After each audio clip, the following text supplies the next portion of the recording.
देवभूमि, जिसे चमत्कारों की भूमि भी कहा जाता है। यहाँ पर अलग अलग प्रकार के चमत्कार होते हैं, मगर जहाँ एक तरफ चमत्कार उत्पन्न हो रहा था तो वहीं दूसरी तरफ जो अंधविश्वास था वो भी जन्म ले रहा था। जन्म लेते लेते वो इतना बड़ा हो गया कि लोगों के दिलो दिमाग में छा गया। पिता की आंखों में थी नमी, माँ थी मायूस और मौसी दिखा रही थी अपना चमत्कार। मौसी चमत्कार दिखाते रह गई और बच्चे ने इस दुनिया को कर दिया अलविदा। अंधभक्त मौसी ने ही ले डाली अपने 7 साल के भांजे की जान। बच्चा कहता रह गया बचाओ बचाओ, मगर मौसी नहीं मानी। जी हाँ, ये एक तस्वीर जो आप सामने मेरे देख पा रहे हैं स्क्रीन पर, ये वही अंधविश्वास की तस्वीरें हैं जिसने कि एक 7 साल के बच्चे की जान ले ली।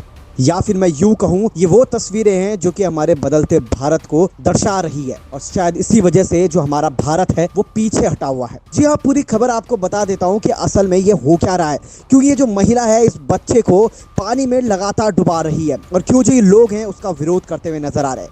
जी हाँ, आपको बता दूं कि सोशल मीडिया पर बुधवार से एक वीडियो काफी ज्यादा वायरल हो रही है। वायरल वीडियो में ये दिखाया जा रहा है कि किस तरीके से ये जो महिला है उस बच्चे को पानी में डुबो रही है। पूरी खबर ये है कि दिल्ली से एक परिवार हरिद्वार आता है अपने 7 साल के बेटे को लेकर। 7 साल का वो बेटा जिसे कि ब्लड कैंसर था। दिल्ली के उस अस्पताल ने जब हाथ खड़े कर दिए कि हमारे बस का अब नहीं है, तो माँ बाप और मौसी समेत बच्चे को हर की पैड़ी लेके आ जाते हैं। हर की पैड़ी लाने के बाद उनको लगता है अगर हम गंगा में अपने बेटे को डुबकी लगाते हैं तो हमारे बेटे का जो रोग है वो दूर हो जाएगा, मगर ऐसा ना हुआ, बल्कि इसका विपरीत होता है और उनका बेटा ही उनसे दूर हो जाता है। मौसी की इस अंधभक्ति ने अपनी बहन से उसी के बेटे का हाथ छुड़वा। चलिए आपको एक बार फिर से पूरी कहानी बता देता हूँ। हरिद्वार में एक महिला का अंधविश्वास बिल्कुल चरम पर था। भतीजे का काल बनकर सामने आई। महिला ने ब्लड कैंसर से जूझ रहे 7 साल के रवि को चमत्कार की आस में करीब 5 मिनट तक गंगा में डुबाया। बुधवार दोपहर हर की पैड़ी पर हुई इस घटना को देखते हुए कुछ लोगों ने बच्चे को बाहर निकालने की कोशिश भी की, जो कि आप वीडियो में साफ तौर पे देख पा रहे होंगे। जैसे ही बच्चे को बाहर निकालती हैं तो वो जो महिला है जिसके दिलो दिमाग में सिर्फ अंधभक्ति का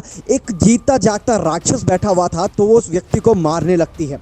बच्चे को बाहर निकालते ही जब लोगों ने देखा तो बच्चा मर चुका था। लोगों ने तुरंत पुलिस को वहां पर बुलाया। पुलिस ने बच्चे के शव को हिरासत में लेकर पोस्टमार्टम के लिए भेज दिया और साथ ही उन तीनों को गिरफ्तार भी कर दिया, जिसमें कि बच्चे की पिता, बच्चे की मां और बच्चे की मौसी थी। कार्रवाई के दौरान जिस गाड़ी से वो लोग दिल्ली से आ रहे थे तो उसके ड्राइवर ने बताया कि बच्चा पहले से ही बीमार था और गाड़ी में हरिद्वार आते आते वो और ज्यादा बीमार होने लग गया था। 9:20 में उन्होंने बोला जी गंगा स्नान के लिए चलोगे हरिद्वार? ठीक है जी चलेंगे। फिर जब ये गाड़ी पे आए तो बच्चा गोदी में था, तो मैंने पूछा ये बच्चे को क्या हो रहा है? तो कह रहे हैं कि इसी को स्नान करवाना है। इसको एम्स वालों ने जवाब दे दिया है ब्लड कैंसर। अच्छा, और कितने लोग थे ये लोग? ये लोग 2 लेडीज थे, एक इसके फादर थे और एक बच्चा था। कम्बल में लपेटा हुआ था बच्चा। जिस 4-5 घंटे आप भी साथ रहे, किस तरह की बातें ये आपस में कर रहे? ये लोग जो भी माहौल था बस वही मेडिकल के बारे में और स्नान के बारे में बात कर रहे थे लोग। स्नान करवाएंगे तो बच्चा ठीक हो जाएगा। इसी के साथ पुलिस ने भी काफी कुछ खुलासे कर दिए, तो आप भी सुनिए कि आखिर पुलिस ने इस बारे में क्या कहा। पति पत्नी अपने बेटे को लेके आ रहे थे और उनके साथ उनकी एक रिलेटिव भी थी। जो प्रथम दृष्टया पता चला है कि बेटे को ब्लड कैंसर हो गया था। वो सर गंगाराम में जैसा पूछने पे उनके द्वारा बताया गया कि सर गंगाराम में दिखा रहे थे, डॉक्टर ने उनको जवाब दे दिया था।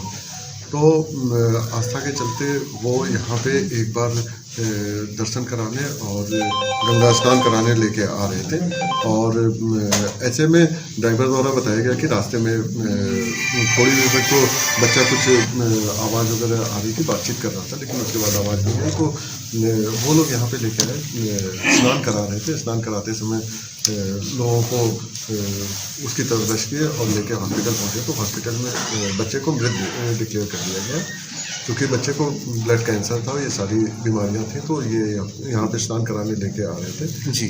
जो बाकी वहाँ से सर गंगाराम की जो रिपोर्ट है उसको भी मंगा के हम लोग तस्दीक कर रहे हैं और इसके अलावा जो भी स्थिति होगी उससे अवगत कराया जाएगा और बच्चे के पीएम के लिए कार्रवाई शुरू करें। सर, क्या इसके माँ बाप जो किसी बाबा के संपर्क में थे उन्हीं की एक आस्था की बात होती है कि अगर डॉक्टर जवाब दे दिया तो वो ये सोचे कि यहाँ पे लेके आएंगे, स्नान कराएंगे और दर्शन वगैरह करेंगे, तो हो सकता है कि हमें कुछ रिलीफ मिल जाए। बच्चा रहेगा बच्चे। सर वीडियो है कुछ जो आ रही है, पेट की स्थिति भी हर की पेड़ी। देखिए, प्रथम दृष्टया लोगों को लगा कि ये कुछ अजीब सा है, लेकिन जब सारी चीज़ें तस्दीक की गई तो उसमें ये तथ्य सामने आए। बाकी उनकी जो रिपोर्ट्स हैं उसको तस्दीक किया जा रहा है और पीएम रिपोर्ट का हम लोग वेट कर रहे हैं। फिलहाल पुलिस क्या कार्रवाई करेगी? उन रिपोर्ट्स को तस्दीक कर रहे हैं और प्रथम दृष्टया जो ब्लड कैंसर की बात सामने आ रही है, अगर वो सही पाया जाता है तो इसमें इस तरह की कोई बात नहीं है।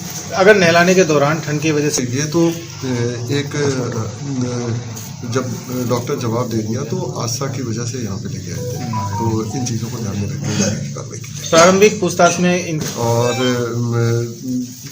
ये अपने बेटे को जो ब्लड कैंसर हो रखा है तो उसको सर गंगाराम में काफ़ी दिनों से दिखा रहे थे और डॉक्टर ने लगभग जवाब दे दिया था, तो उसके बाद ये एक आस्था के और अंधभक्ति में चूर होकर जो मौसी थी वो पूरी जनता को ये बोल रही थी हंसते हंसते कि भाई अभी तुम हट जाओ, जिसे वीडियो बनाना है वो वीडियो बनाए, क्योंकि मेरा ये जो बालक है ये अभी खड़ा हो जाएगा और अभी खड़ा होकर हमारे साथ बैठ जाएगा। मगर उसे क्या पता था कि जो वो बच्चा था उससे तो अपना देह पहले ही त्याग दिया था। बाप आंखों में नमी लेकर खड़ा था, माँ मायूस थी और जो ड्राइवर था वो इस सोच से परेशान था कि आखिर ये हो क्या रहा है, ये किस प्रकार की भक्ति है, इसे भक्ति कहूँ या फिर अंधभक्ति। आप क्या कहेंगे? कमेंट सेक्शन में अपनी राय जरूर दीजिएगा।